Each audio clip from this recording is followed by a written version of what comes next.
nyo ba, kahapon, pagkatapos ko magpa-este or magpa-relax, relax naman talaga ako kahapon. Kaya lang, nung dumating yung bill ko ngayon, kahapon, relax ako. Ngayon, hindi na. Dahil tinan nyo yung bill ko. 2 days and 1 night ako dito.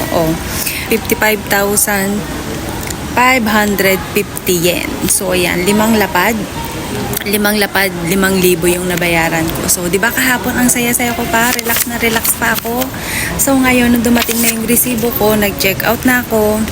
Hindi ko na na-videohan yung check out ko kasi nga, ang hirap mag-video pagka mag-isa.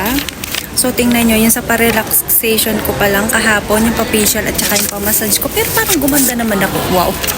Dun sa akin pagpa-facial at saka pagpa-massage. Alam nyo ba, 18,000 na yon yung sa facial at saka sa pa-massage body. Full massage yun. Ang napakasarap. Pero nung dumating na yung bill ko ngayon, Diyos ko, tinan nyo, 2 days and 1 night. Ay, Diyos ko. Saan ko kukuhanin to? Kailangan ko na namang magtrabaho. Magkakape ako kasi pampalamig. Ice coffee. Mag-ice coffee tayo.